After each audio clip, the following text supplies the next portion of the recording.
Good afternoon, and before I jump into nuclear, let me just maybe make a couple of broader comments. Right now, there's 1.6 billion people in the world who have no electricity. And when we do focus groups here in America, what we find is that most Americans think electricity comes from two primary sources, the switch and the outlet. And it's too bad we think that way, but we take electricity for granted. And when you think about the rest of the world, they don't have that opportunity. So we've got 1.6 billion people with no electricity today, and by 2050 we'll have 5 billion people that need electricity because of growth in population. That's more than the current population in the world that has electricity. So doing things like you've been hearing about all morning are going to be critical if we're going to have electricity for the growing population. The other thing I would say, and one of my colleagues asked me whether we were looking at nuclear for desalinization, and we are. There's 25% of the world's population has no sanitary or potable water supply. And water is obviously critical to our survival as a population. So we're talking here about carbon reduction, and we should be doing that, and other pollutants. But there's other things that are very essential to life that really require energy use smart. And I would leave you with two thoughts, which I'll come back to at the end. There is no silver bullet. Everything you've heard from the previous speakers is necessary, and we ought to be moving in that direction. So a portfolio of what we use for technology and for fuels is very important. And the other thing is none of this is easy. Okay? It's much easier to talk about it than to implement it. And when you see curves that make everything cheap, they're not cheap. Okay? It will cost money to go to a low carbon footprint. You can't get there cheaply. We're going to have to do it smart, but it won't be cheap. Okay, let me put the nuclear program a little bit in perspective in our country. Right now, we have 104 nuclear operating plants in 31 states. We get about 20% of our electricity from nuclear. France gets almost 80%. Our program, in all honesty, right now, and it will change in the future, is bigger than the French and Japanese programs combined. We have more plants, produce more kilowatt hours, and I would say we operate the safest program in the world and the most reliable program in the world. So while we only get 20% of our electricity from it, it's the largest program. We produce 800 billion kilowatt hours from the nuclear program. That's more kilowatt hours, more energy, than all but three countries in the world use in total. Okay, we just use a lot of electricity and energy in this country, so there is obviously a lot of room for efficiency as we go forward.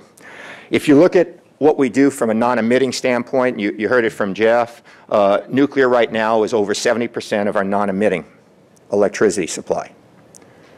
Okay, and as we do more renewables and we do more with hydro if we can, we'll see that mix change. But right now it dominates our non-emitting sources.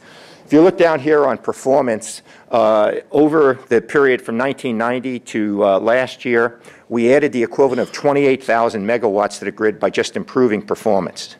The bad news in my mind on that was our performance was so bad we could do that. The good news was we finally did it. So we're actually operating the plants at an extremely high, what we call capacity factor, which means how many hours it worked versus how many hours it could work. And right now, we're operating at just over 90% for the 104 plants, and for the top quartile, the best 25 plants, on a 3-year rolling average, which includes refueling outages, it's about 96%, which is about the theoretical maximum. We're seeing, and we always have had, bipartisan support. We actually have pretty good public support. It's more visceral than substantive. They don't think about it a lot, but they're more supportive viscerally than you would think. In political space, we get very good support, and we get it on both sides of the aisle. We're getting a lot more support right now because what's clear is you can't get a climate bill out of the Senate if there's not a strong nuclear title. What's also clear is just a strong nuclear title doesn't get you a climate bill either. There's other things that in the Senate you have to deal with, and I can tell you from spending way too much time on Capitol Hill, it's not a partisan issue. It will look that way at times. It's a regional issue. Okay, you have senators that have big coal states. You have senators that have no coal but burn coal. And it's regional more than partisan right now for moving forward on legislation. But right now, we feel we have very good political support in the Congress. We're very pleased with the political support that we're getting from President Obama and his administration. The President recently announced a loan guarantee program for Plant Vogtle, which I'll talk about in a minute, of about $8 billion.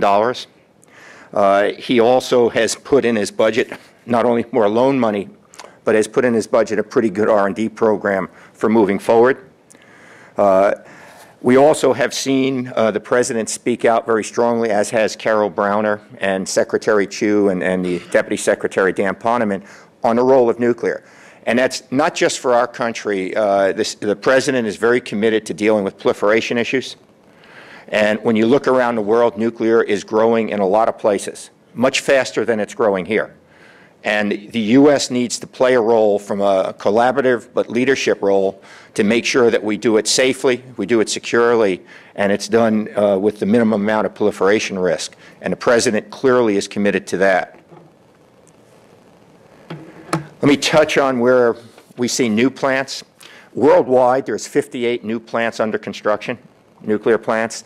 There's about 140 to 150 that either have been ordered or have been announced. Some of those that are announced probably won't go anywhere, but most seem to be going places. In our country, the big change is we're looking at standardized designs. When I graduated college, we talked standardized designs, but we couldn't do it here. In America, competition sort of dictates a lot of stuff. So it was hard to stay standardized, building the same reactor repetitively. The French have done that very well, and we're trying to mimic some of what they've done in this country, which will help us both on a cost standpoint. It'll also help us from a construction standpoint. We have 22 reactors, 13 applications before the Nuclear Regulatory Commission that they're reviewing. We have basically 4 to 8 plants moving forward relatively quickly. The recession in our country has moved electricity demand out, which has slowed up not just nuclear plants, but all the other planning for putting baseload electricity and even some peaking stuff on the grid. The lead plant for us is Plant Vogtle, which is in Georgia. They spent $1 billion last year on construction activities as well as ordering long lead time items, and it looks like it's moving very well. The thing we haven't built in our country is big things of anything, let alone nuclear plants, and the manufacturing sector is picking up again. And one of the things we're finding is you can create tremendous jobs for manufacturing as well as construction. I'll end with just this slide, which is the Electric Power Research Institute's Prism model, which is like Sokolov's model, and basically it just looks at wedges. At EPRI, they built it up from the bottom. What could technology really drive in every area, whether it's efficiency or it's renewables or it's nuclear? And for nuclear, what they had come up with was about 10,000 megawatts in 2020 and about 64,000 megawatts in 2030. We built 100,000 megawatts in the 70s and 80s. We don't think we'll do better than 64,000 right now, but if we're going to reduce carbon emissions by 80% by 2050, nuclear will be part of the portfolio. We won't get there very easily. It may not dominate the portfolio, but it'll be a significant part. Thank you for your attention. Look forward to the questions later.